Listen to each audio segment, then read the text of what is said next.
بسم اللہ الرحمن الرحیم۔ آج کا ہمارا موضوع ہے روزے کے طبی فوائد۔ ویسے تو روزہ ہر مسلمان پر فرض ہے۔ ہم روزہ اس لیے رکھتے ہیں کہ اللہ تبارک و تعالیٰ کا حکم ہے اور رسول اللہ صلی اللہ علیہ وآلہ وسلم کی سنت مبارک ہے، اس لیے ہم روزہ رکھتے ہیں۔ روزے کے بے شمار اخروی فائدے ہیں جس کے بارے میں اللہ تبارک و تعالیٰ نے فرمایا کہ روزہ میرے لیے اور اس کا اجر میں دوں گا۔ اس سے بڑی اور کیا بات ہو سکتی ہے کہ اللہ پاک خود فرما رہا ہے کہ اس کا اجر میں دوں گا۔ لیکن اس کے علاوہ دنیاوی بھی بڑے فائدے ہیں۔ انسان کے جسم کے بہت سارے ایسی خرابیاں ہیں جسم کی جو روزہ رکھنے سے دور ہو جاتی ہیں۔ بھوکا رہنا انسان کے جسم کے لیے انتہائی ضروری ہے۔ آج کی جدید سائنس یہ کہنے پر مجبور ہو گئی کہ بھوکا رہنے سے انسان کے جسم سے کئی بیماریاں ختم ہو جاتی ہیں، انسان کا جسم صحیح کام کرنے لگ جاتا ہے، اس کے اندر طاقت آ جاتی ہے، اور بظاہری طور پر اگر کچھ وقت کے لیے معمولی نقصان اٹھانا پڑے تو وہ معمولی نقصان مستقبل کے بڑے فائدے ہیں اس سے۔ مثال کے طور پر ایک انسان ورزش کرتا ہے، ایکسرسائز کرتا ہے تو وقتی طور پر اس کو پسینے آتے ہیں، جسم تھک جاتا ہے۔ جب وہ ایکسرسائز کر کے بیٹھ جاتا ہے تو یوں لگتا ہے کہ اس کا جسم چور چور ہو گیا، وہ تھکاوٹ کا شکار ہو جاتا ہے۔ اسی طور پر وقتی طور پر انسان کو روزے میں بھی ایسا لگتا ہے کہ اس کے جسم میں کمزوری آ گئی، وگرنہ آج کے جدید سائنس اور آج کے ڈاکٹر یہ کہنے پر مجبور ہیں کہ روزے سے انسان کے جسم میں کوئی کمی نہیں ہوتی، اس سے فائدہ ہوتا ہے۔ آج کی جدید سائنس یہ کہتی ہے کہ انسان ہفتے میں یعنی 7 دنوں میں سے 5 دن کھائے اور 2 دن فاسٹنگ کرے، یعنی 5 دن وہ کھائے پیے اور 2 دن وہ بھوکا رہے۔ قربان جائیے رسول اللہ صلی اللہ علیہ وآلہ وسلم کی ذات پر۔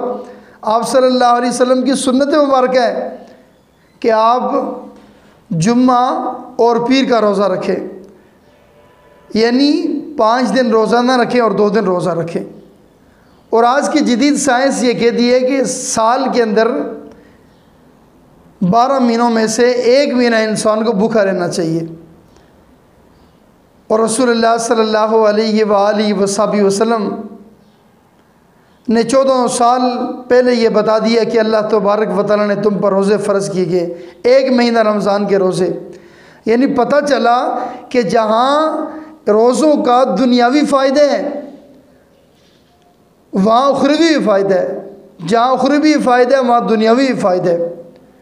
روزہ رکھنے سے انسان کا جسم بہترین طریقے سے کام کرتا ہے، انسان کا جگر بہترین طریقے سے کام کرتا ہے۔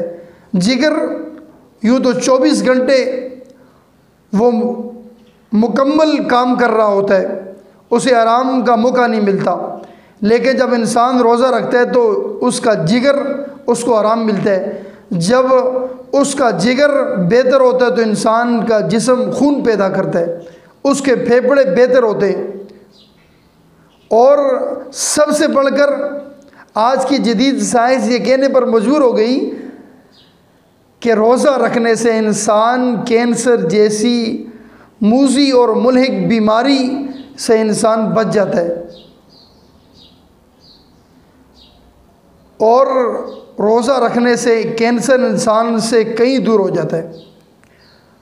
اس کے علاوہ انسان کی آنکھیں بہترین طریقے سے کام کرتی ہیں، انسان کے جسم کو طاقت ملتی ہے۔ رسول اللہ صلی اللہ علیہ وآلہ وسلم کی حدیث پاک میں آتا ہے جس کا مفہوم ہے کہ روزہ انسان کو طاقت دیتا ہے، قوت دیتا ہے۔ اور آج کی جدید سائنس یہ کہتی ہے کہ انسان جب بھوکا رہتا ہے تو بھوکا رہنے سے اس کے جسم کو بڑا فائدہ ہوتا ہے۔ اور اس کے علاوہ انسان کی قوت مدافعت میں بہتری آتی ہے، انسان کی برداشت، اس کا اسٹیمنا بہتر ہوتا ہے۔ ہر انسان چاہتا ہے کہ اس کا اسٹیمنا بہتر ہو، اس کے لیے اس رمضان کے روزے سے بڑھ کر اور بہتر کوئی چیز نہیں ہے۔ انسان کے اندر صبر آ جاتا ہے، انسان کا جسم بہتر کام کرتا ہے، انسان کا دل بہتر طریقے سے کام کرتا ہے، انسان کا جگر بہتر طریقے سے کام کرتا ہے، انسان کے پھیپھڑے بہتر طریقے سے کام کرتے ہیں، انسان کی آنکھیں بہتر طریقے سے کام کرتی ہیں۔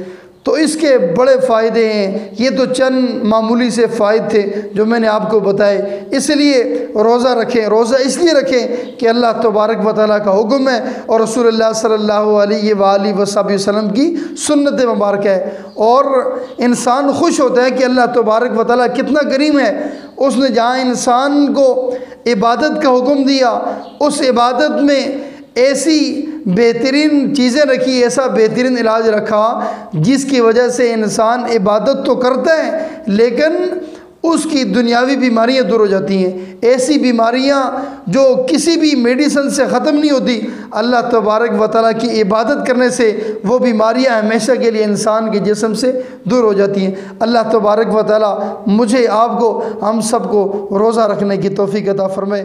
وآخر دعوانا الحمدللہ رب العالمین۔